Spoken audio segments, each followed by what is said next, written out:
Hey guys, it's me Panda Snapper and trying something new today, so be sure to give me your opinion other than that. Enjoy. Subscribe and like for more.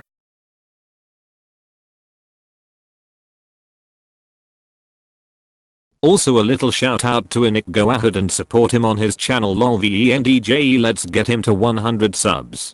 Hes Dutch BTW. Serial date rapist gets the smackdown he deserves.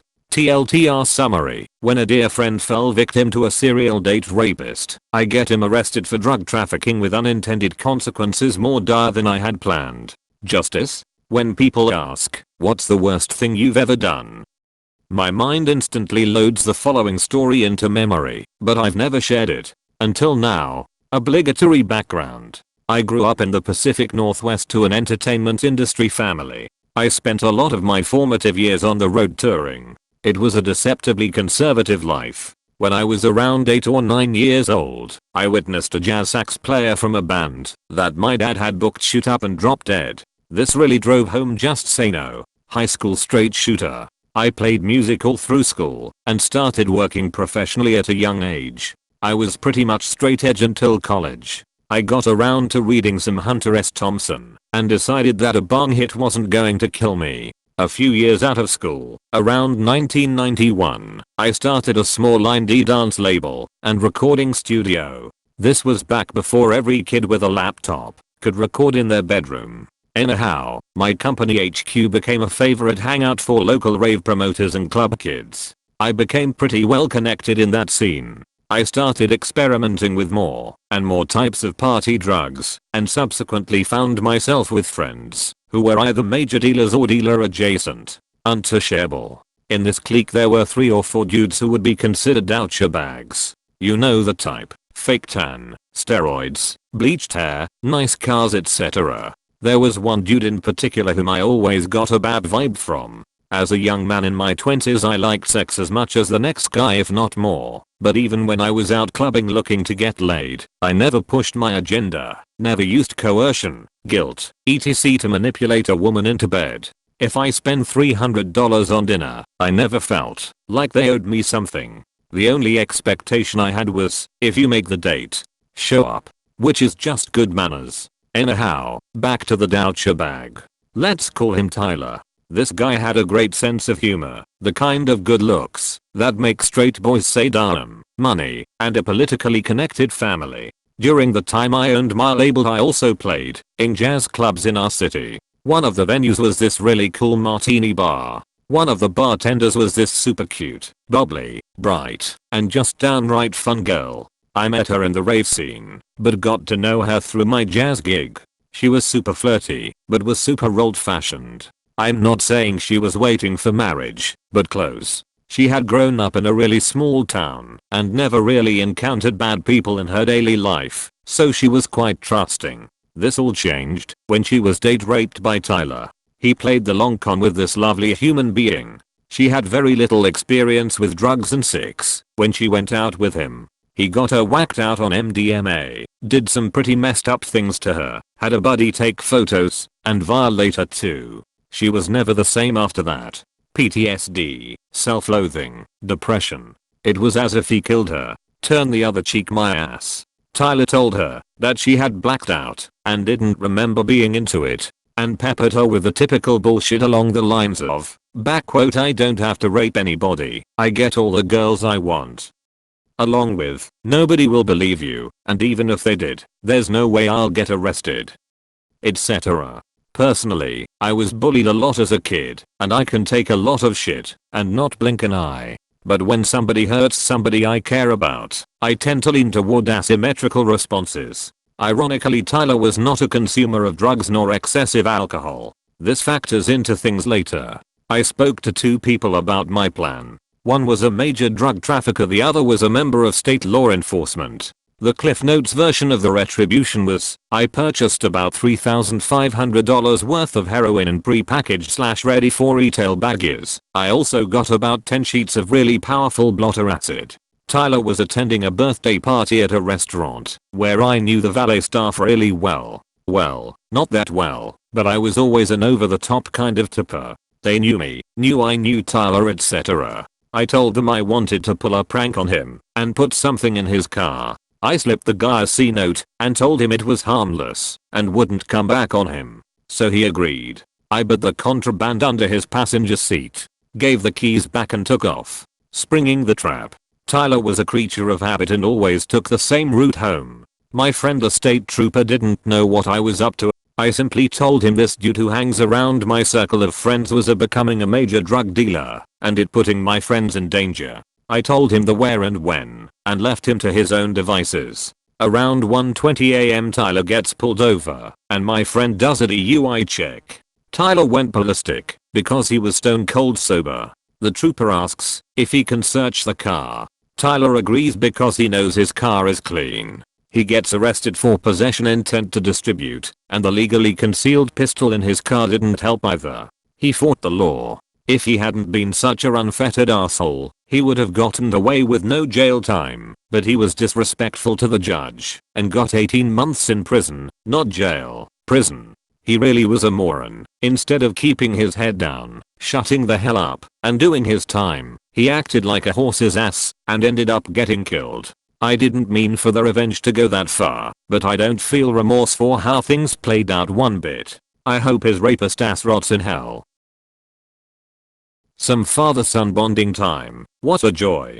Dad and son filing lawsuits ruins another father-son relationship. r/NuclearRevenge 2 mind blown gold silver 3 back. When I still was in university, I used to work for a hotel to make ends meet. When I started, the hotel very urgently needed new personnel. So I cut a deal with the old owner about getting to choose and pick shifts so I could visit my courses and exams. Speaking some extra foreign languages, I also got a little bonus each month on top. The old owner was a great guy. He owned multiple hotels, so I rarely saw him. But when he was in the house, he always made a point to have drinks with the staff, chat with us, and if we were free he even invited those of the front desk to fancy restaurants who were not on shift. Fast forward. I had worked in the hotel for a few years now and was nearing the completion of my studies. So it wouldn't have been an eternity until I had to quit anyway, as I was of course more interested to work in my field of study. As part of my deal with the old owner, I mostly chose to work night shifts, allowing me to visit my courses at university during the day. To make up for my privileges, I had picked up the habit of doing some extra work in the dead of night other shifts would normally have to do. When I on contrast cold sat around and stared at the walls. People were grateful for the help in the beginning, and we became a rather tight-knit group. But over time people rotated in and out. When the old owner retired and his asshole of a son took over the business as the new owner, I already feared the worst. The new owner didn't like me very much. I never found out the exact reason for that one. I was at that point nearly the sole veteran left from when I started. Among the tasks I had taken on was doing light clerical tasks to ease the manager's job in the morning. For that, I generally had to use the manager's network account. One night while doing my lists, I logged into the manager's account and ML to do my job. Then I saw an ML with my name in the subject line. I know it is not nice to snoop, but of course, I read it. Turns out the new owner wanted to get rid of me. I still had my old employee contract with the bonuses for foreign language abilities and was allowed by my contract to pick and choose shifts.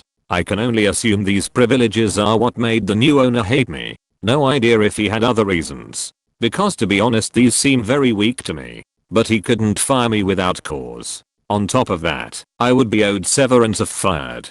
And generally, there were not enough bodies in the shift rotation without me. Though the new owner didn't seem to understand that point, as the MLs told me. I looked for more ML concerning me and found them. There was an ML chain between some of the employees, the manager and the new owner. I was of course not CC'd as I was the hated topic.